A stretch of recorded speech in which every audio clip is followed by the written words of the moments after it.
What's going on, everybody? Welcome to Inside the Burrow. This is Jacob, your host, joined by my co-hosts Zach Weinberger and JJ Metz. Zach, how you doing today? Doing great. We're what? We're so close, right? It's like I feel like fans are kind of salivating to Right kind of get there. that first boost. I know. So it's exciting. It's cool that we're entering in a new era for FAU football. So it's gonna be a very interesting couple of days.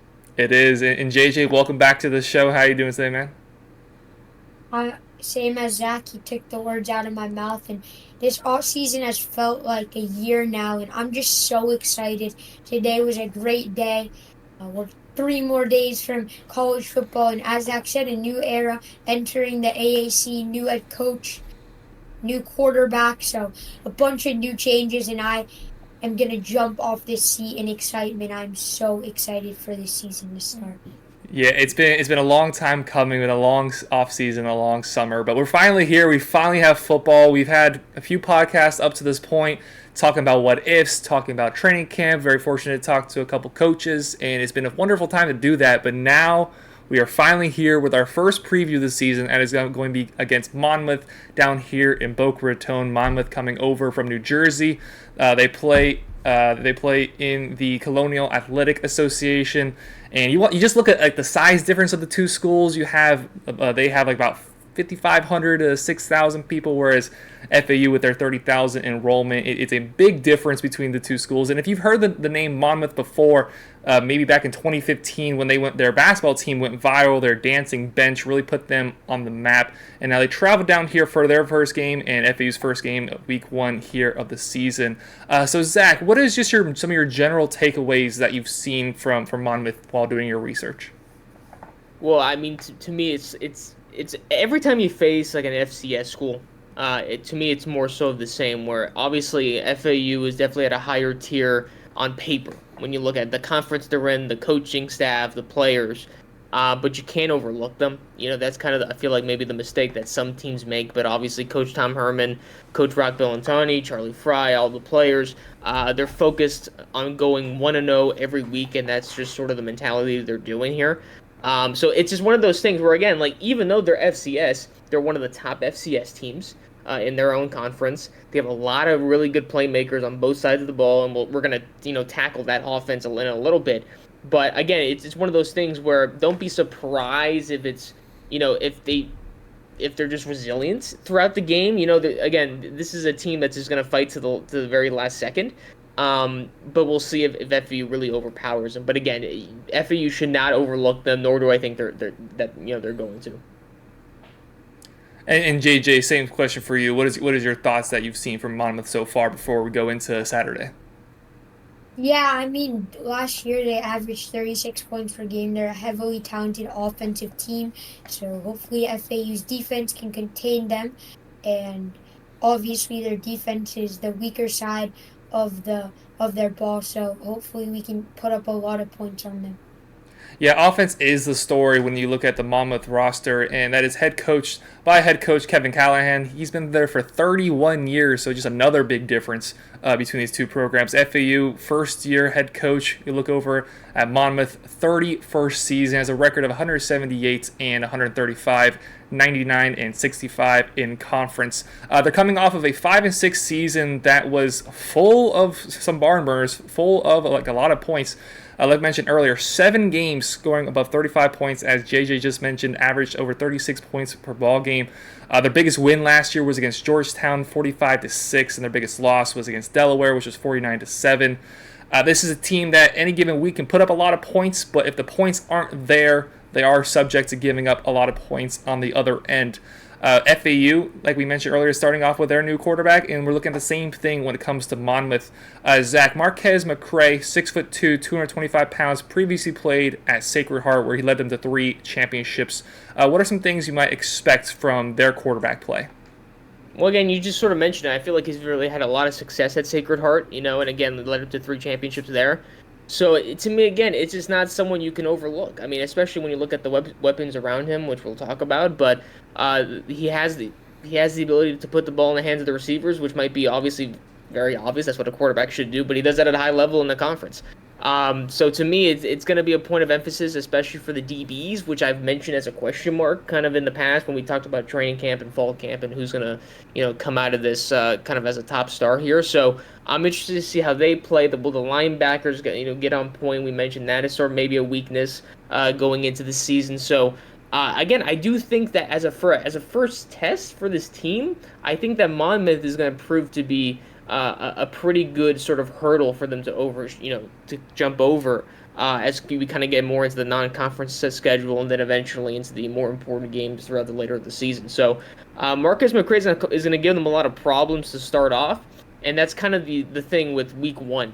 You really never know what team is really going to come out of the tunnel there. That's kind of the mystery of week one, and there's no game tape from this season, so they're going to throw stuff at FAU that might surprise them. So I do think that Coach Bellantoni is going to have a really good game plan going into this, and you're hoping that D-line depth can really kind of shine here. Yeah, it's a big question mark going to the season where on your own end, you're going in with a new quarterback trying to see what he can put together, and then you have to then try to figure out how to face a guy on the other team who has never played for their school. He's led Sacred Heart to 3 Northeast Conference championships, led the NEC last year with 1973 yards. So a guy that has experience, not the most talented guy in the world, but that is something you get with these FCS teams where they can find these gems that have had success and elsewhere and hope to plug them in and replicate similar success. They did have a quarterback last year, Tony Muskett, who has transferred on to Virginia. So they saw successful quarterback play last year, and that has led to him graduating on to a bigger, better school and hoping that they can find his replacement there with Marquez McCray. But a lot of talk always goes about the quarterback position. So with the running back group, Jaden Sheridan is definitely their best player all across the roster. Quarterback, wide receiver, running back. He is the most dynamic weapon for the Monmouth offense. Last year, 1,722 yards out of the backfield, 13 touchdowns, 8.4 yards per carry. We love to talk about the success of Larry McCammon last year. He just inched over that 1,000 yards mark, whereas Jaden Sheridan was getting closer to that 2,000 yards mark. He is the most important player on this offense. He is a undersized guy coming in at 5'9", 195 pounds, and he doesn't add a lot in the receiving game. But Zach, this is clearly an important player for FAU to scout against. I mean, you mentioned over 8 yards per carry. That's almost a first down per carry that he has, and I just think that's utterly ridiculous.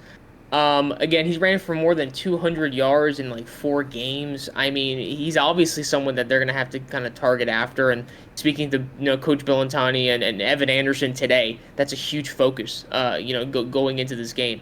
But it's good to have a guy like Evan Anderson who's a run stopper, a game wrecker, and people like Jacob Merrifield and Latrell Jean to go ahead and try to stop the run.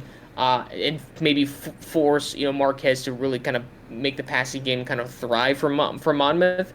But again, that's going to be the key focus. And I think always for a team, the focus is on the running game because that leads a lot of offenses to success. But really here, it's going to be an absolute test. I mean, you mentioned undersized. Their offensive line has been very successful as well. So the battle of the line of scrimmage is going to be very interesting. But Jaden Sheridan, I mean, listen, you just kind of have to contain him. I don't know if you can stop him. You just going to have to contain him for the most part, and I think that's a huge focus. But he is an absolute dynamic player. Probably, to me, the best running back in the conference, and maybe an FCS. So it's going to be a challenge. It's going to be an incredible challenge, a team that loves to run the ball, a team that loves to focus on offense. The offense really is thrusted through him. However, there is still some potency to their passing attack, and that mostly comes through their leading return wide receiver, Dymere Miller. Last year, 56 catches, 839 yards, and 7 touchdowns. JJ, what does FAU's defense have to worry about when it comes to Miller? So he's extremely explosive, one of the most explosive wide receivers in Division I football as a whole. He had 820 yards and 7 touchdowns in 9 games last season, which is really, really good. So as long as we can contain him, then that would be really good. He's really, really explosive, and he's going to catch a lot of passes. Yeah, one can expect that. And I'm sure he's built up that chemistry. It is something that first game of the season will be a little bit difficult to have that on the field chemistry when you have a brand new quarterback coming in leading the way. But again, cannot emphasize enough that offense is the story of this Monmouth team, which at the very least should prove to be something that's of entertainment value for FAU. Not quite sure how they're going to look with against an AAC opponent with FAU, but just looking at their 2022 stats, 36.4 points per game, 461.7 yards per game. They rushed the ball nearly as much as they did pass the ball, passing 233.3, rushing yards 228.5. And a stat that really stuck out to me was how often they went for it on fourth down and how well they did it. They were shooting at 15%, 15 of 30 going for it on third down. Fourth down. That's nearly 3 times per ball game that they were going for it on fourth down. So it's an aggressive team, an offensive-minded team with an experienced head coach. So definitely something to look for when it comes to the game on Saturday. But now moving over to FAU. And we talk all we want about Monmouth, but this is definitely a team, Zach, that FAU should be able to handle with the talent they have with Tom Herman now leading the realm. Yeah, listen, I mentioned that they shouldn't kind of overlook Monmouth, but you're right. I mean, this really shouldn't be that hard of a challenge. And again, it's funny because I can see someone clipping this when we get upset. But again, at the end of the day, I really don't think we are. Again, even like I said about on Monmouth's side, where week 1 is kind of still a mystery, it's still a mystery because, again, the only people that the offense of FAU and the defense of FAU have been facing are themselves. So they haven't faced in game time experience. They're not there in front of fans. So this is going to be the first time that they kind of have this experience. But once again, when you look at the offensive side of the ball, this offense, on paper anyways, is going to be absolutely dynamic. So Larry McCammon's going to have a great game. Kobe Lewis is not playing, but you still have Zuberi Mobley behind him. You got the receivers. You got Casey Thompson back there at quarterback, an experienced offensive line. I mean, so again, I think that the FAU offense could really score a lot of points. I'm kind of forgetting the first opponent that they faced in N'Kosi Perry's first game. But it was sort of like just an absolute shootout on FAU's side. They really found a lot of rhythm there. So I think the same thing could happen this time with Casey Thompson, connecting with guys like LaJohntay Wester, B.J. Alexander, Tony Johnson, the list goes on. So to me, like you said, it shouldn't be that big of a competition this Saturday. We should be seeing an FAU win, but again, still don't overlook them. You still want to see 100% of that effort. So I'm going to be very interested to see how they kind of come out right from the first snap. Yeah, and this is a very good game to start off the season. You see these programs in the bigger Division bigger Division 1 conferences like to start their seasons out with kind of a little bit of a layup to let the team go get some film out there, see what we got with the team going against guys that they don't understand. So with that in mind, JJ, what are some things you hope/expect to see from FAU on Saturday? FAU to score a bunch of points. This Monmouth defense has proven that they're not the strength of the team itself. So hopefully we can score a lot of points. I want to see some good chemistry with Casey Thompson and the receivers. We saw it with Casey and BJ in the scrimmages, but maybe he can find some connections to Tony Johnson or LaJohntay Wester. Obviously, when you have one of the best wide receivers in the AAC, it's going to be easier than most. So hopefully, I just want to see Casey score a bunch of points on this Monmouth defense. And like Zach said, Kobe Lewis will be out, so Zuberi Mobley has to produce as that RB2. And hopefully we can just score a bunch of points. I'm expecting a 50 bomb on this Monmouth defense, so yeah. That's a rather bold prediction to have, but you can definitely understand that coming from a team with Monmouth that allows a lot of points. And the FAU offense that is going to be very potent this year, and that is my biggest expectation and hope to see from FAU going into Saturday is just what can this offense do? Casey Thompson comes over with this experience that he had at Nebraska and Texas. It's already been with Coach Herman once up to this point. What is he going to do with the plethora of talent he has around him on this offense? There's so much options to go around and to feed the ball to. We talked about it with different coaches, both on the offensive side and the defensive side of the ball, about what they think about this offense and just how talented it is. They're having issues trying to find ways to give the ball to everybody, and the defense is having issues trying to figure out how to stop those guys. It's a talent-filled roster, and this is a perfect opportunity to just come out and show what FAU can do. FAU is coming off a couple back-to-back 5-7 seasons where left a lot on the table, left a lot to be desired, and now coming into this season, the expectations I don't want to say are high, But we know now there's a breath of fresh air, that there's a new voice in the building, and at the very least, this team should be striving for above 500 football, and that does start with Monmouth on Saturday. We will be there live doing some sort of coverage for FAU, for the FAU Owl's Nest. And if you'd like to see some further content, go over to the FAUowlsnest.com, where you can see a lot of written work by our own Richard Pereira, who's done a lot of work on the site.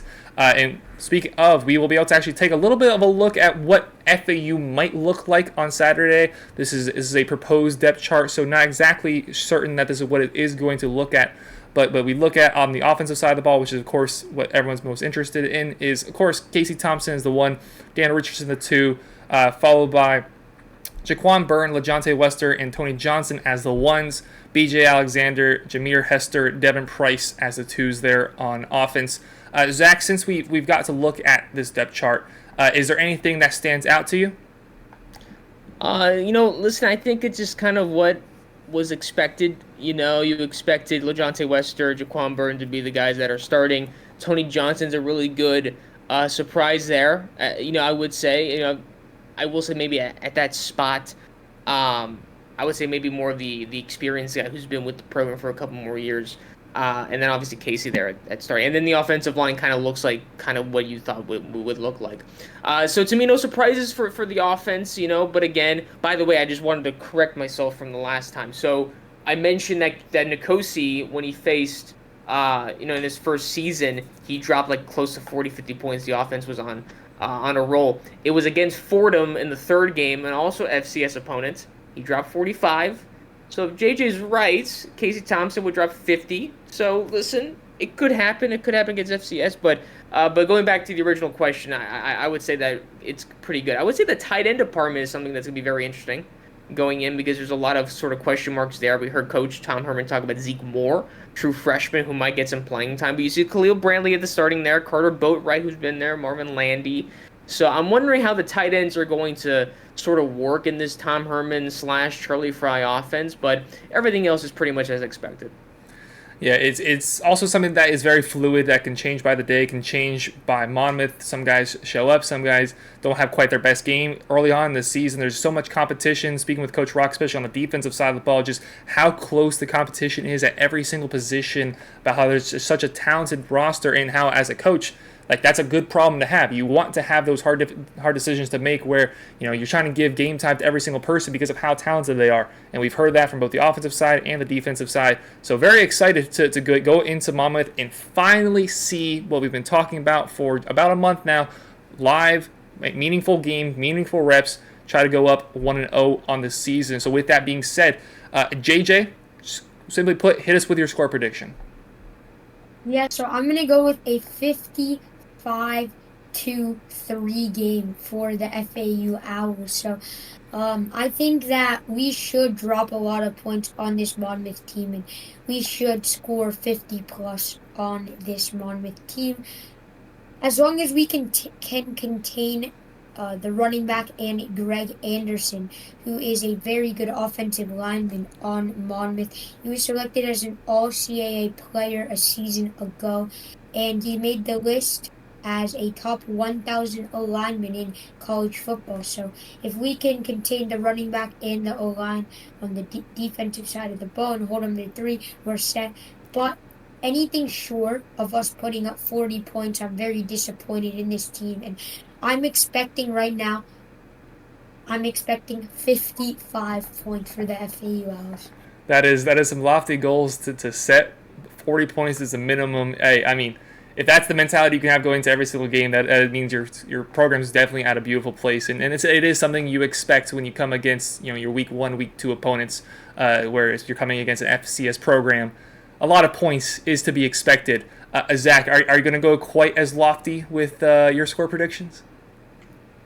No. No.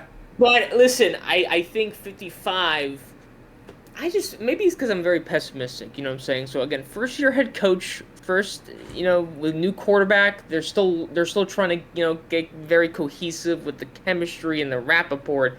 Is on paper, are they willing to score 55? Sure, but I'm gonna I hate to be the buzzkill. I say they score 37. Which is a lot. It's still a very good total. but how much do they score? I think I don't know if I think they'll get some points. I mean, whether that means they're gonna get that in garbage time, or they get that early in the game. I'll give them 14 points. I mean, come on. I'm a generous guy, So listen, 37-17. 37-17. Okay. So I do think they'll get in the end zone. This is a program that, you coming off of a season with 36 points per game, albeit with a new quarterback, it is expected that they can at least provide some sort of worth on the offensive end. And I don't want to be disrespectful to Monmouth at all, because this is a program that last year had some very high highs. They did have a couple of lows, a couple of games, but they were in pretty much every single game they were in. They had a very competitive overtime game. I believe they lost 48-46. So even their losses were very close mostly, and also very entertaining. So from that standpoint, I'm very excited to go against this Monmouth team. As it pertains to what will go down on Saturday, I do think they'll get in the end zone. I'm gonna give them 10 points, and I'm gonna kind of meet you guys in the middle. I'm gonna say 40. I'm gonna say 47-13. That's what I'm gonna roll with. Disrespectful, Jacob. Very disrespectful. I apologize. And then, hey, any Monmouth fans that are watching, please feel free to let us know down in the comments below how stupid we are and how that you think you guys are going to win. Please let us know down below in the comments, as well as FAU fans. Please let us know down in the comments below what you think your score predictions are going to be for the game. Very excited for the game, and I like Zach, you mentioned earlier, I can already see the clips coming if FAU were to lose this game, because it happens every single year. We saw what happened to Texas A&M last year, Zach. Let me say this: if they lose the game, that's very worrying. I would say I fair to say I know it's the first game. It's a long season, but you don't want to start off this era coming off of an amazing, legendary basketball season where they had the greatest athletic season in FAU history, the school's history, and then everybody's excited now for football. What can football do to follow up with that? And they lose to an FCS opponent in Monmouth. I mean, that would be horrible. So I don't think they're definitely winning the game. I definitely think that if it's a close game throughout, that would be a little disappointing because you would expect a lot more. But they're definitely winning this game by a sizable margin. Whether they're scoring 37, whether they're scoring 45, I think you said, or 50, it's a win in my book. So I mean, again, this should be a W, a pretty well-handed W. I just want to mention a quick funny story. I have a friend who's a huge Monmouth fan, and I made a deal with him that. Sorry. What? I made a deal with him that if Monmouth is to win, I will have a buzz cut, which will be very, very funny. So, we gotta pray for FAU. So I hate to say this, but I kind of want Monmouth to win. It's kind of. I will be thinking about that on Saturday. Yes, let's say the FAU struggle, I'll be really sad.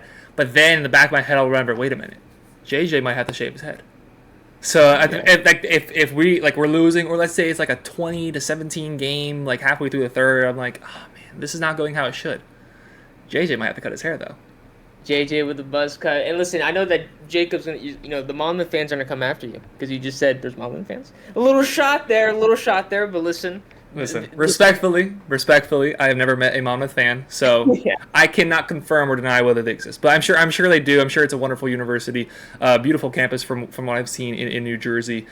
So very excited to be playing Monmouth. Very excited for Saturday. Very excited for finally having meaningful college football. If you guys are excited, hit that like button, hit that subscribe button, and look out for more FAU Owl's Nest content. If you like some longer form content, some written work, and a whole bunch of other stuff, go over to FAUOwlsNest.com, where you get to see just a plethora of FAU-based content to fill your FAU content needs. But that is it for us here today. Again, let's get involved down in the comments. Let us know your score predictions. Let us know your expectations while down there. Make sure to like, make sure to subscribe, and also make sure to have a great rest of your day. Go Owls. Take care, everybody.